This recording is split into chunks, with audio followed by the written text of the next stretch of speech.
नमस्कार, मैं श्री रुद्र स्वरूप सेवा संस्था की तरफ से और राम कुमार पाल चौसठ फाउंडेशन की तरफ से आपका राष्ट्रीय बाल सनातन वक्ता माधव पांडे।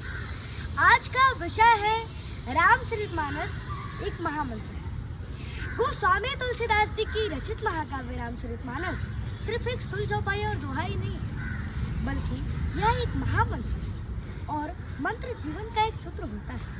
मानस की एक चौपाई को जिसने भी अपने जीवन में उतार लिया, मानो उसका जीवन सफल हो गया। और यह अनुभूत बात है। मर्यादा पुरुषोत्तम भगवान श्री राम चारों वेद की ज्ञाता थे, फिर भी विद्या प्राप्त करने के लिए उन्हें गुरु वशिष्ठ के पास जाना पड़ा, गुरु की सेवा करनी पड़ी और उन्हें गुरु की आज्ञा का पालन भी करना पड़ा तथा गुरु की आज्ञा से जीवन का आधारशिला रखने हेतु विवाह तक भी करना पड़ा। लेकिन यह सब संस्कारों से आता है और संस्कार संतों का साचर से बनता है।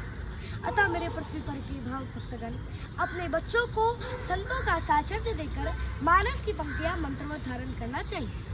रामचरितमानस चेतना की जिस ऊंचाई का द्योतक है, उस ऊंचाई पर आज तक विश्व का कोई भी साहित्य नहीं पहुंच सका। कुरान और बाइबल में वही तत्व है, किंतु उसमें अंतर्निहित संदेशों को नहीं समझने के कारण विभिन्न संप्रदायों में संघर्ष की स्थिति उत्पन्न हो जाती है और यही अज्ञानता का लक्षण है। जैसे कि मिट्टी के किसी भी देवी देवता का आवाहन होता है और जब उसे मिला दे तो सब एक हो जाता है, किंतु मात्र बाहरी रूप अलग अलग है। अपने स्वरूप को मनुष्य केवल शरणागति से ही पहचान सकता है। अतः प्रेम पूर्वक भगवान नाम के स्मरण मात्र से ही प्रभु की कृपा प्राप्त हो सकती है। राम ही केवल प्रेम प्यारा और ना मिले हु जो जान निहारा। गीता में अर्जुन का जो प्रश्न है, उससे भी ज्यादा ऊपर स्तर का प्रश्न मैया सती ने भगवान शिव शंभू से किया था। मन में जब संदेह रहता है तब प्रभु को पहचाना नहीं जा सकता। इसी तथ्य पर आधारित रामचरितमानस में कथा आती है कि जब प्रभु श्री राम माता सीता के वियोग में जंगल में भटक रहे थे, तब भगवान शिव शंभू प्रभु श्री राम जी के समीप जाना उचित नहीं समझे और उन्होंने दूर से ही भगवान राम को नमन किया कि जय सचिता नंद जग पावन हंस कही चले मनोज न श्रवण। अर्थात कामदेव को नाश करने वाले भगवान शिव शंभू प्रभु श्री राम जी को देखकर सचितानंद की जय हो, सचितानंद की जय हो ऐसा कह करके वे वहां से चल गए। और जब मैया सती ने यह सब देखा तो वे माया के वशीभूत होकर सोचने लगी कि सारा संसार भगवान शिव की वंदना करता है, पूजा अर्चना करता है, तो आज ये भगवान शिव शंभू एक साधारण से राजकुमार को देखकर अपने इतने प्रसन्नचित क्यों है। भगवान शिव ने माता सती की अंतरात्मा की भावनाओं को भाव लिया और बोले कि हे सती, जो तुम्हारे मन अति संदेह ओ तो किन जाहि परीक्षा लेहु।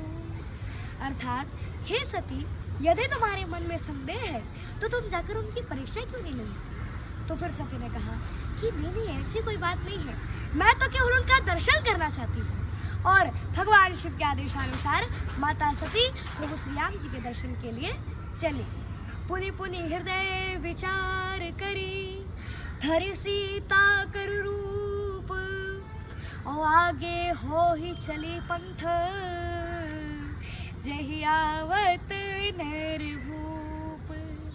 जिस रास्ते से पुनि पुनि हृदय विचार करी, मन में बार बार विचार किया कि भगवान है कि नहीं, ऐसा सोचकर माता सती ने सीता का रूप धारण कर लिया और आगे हो ही चली पंथा और आगे आगे चलने लगी जय आवत नरभूप। जिस रास्ते से मनुष्य के स्वामी प्रभु श्री राम आ रहे थे, उसी रास्ते से माता सती भी चले आ रही थी। प्रभु ने माता सती को पहचान लिया और दोनों भाई दंडवत प्रणाम किए और अपना परिचय देते हुए कहा कि हम अयोध्या नरेश राजा दशरथ जी के पुत्र राम व लक्ष्मण हैं। पिता की आज्ञा मानकर हम वनवास आए थे। मेरे साथ मेरी भार्या सीता भी थी। सो उसे रावण हरण करके लंका ले गया। अरे हम तो इस धराधाम पर लीला करने आए और आप इस जंगल में अकेले, विपिन अकेले फिरे गई है तू, और पिता शिव कहाँ है? भगवान राम ने तत्क्षण ही माता सती को संसार के हर स्त्री के प्रति अपराध मरते हुए कहा कि अतिवृष्टि भई फूट ही क्या रे, ओ भई स्वतंत्र बिगड़ ही नारे।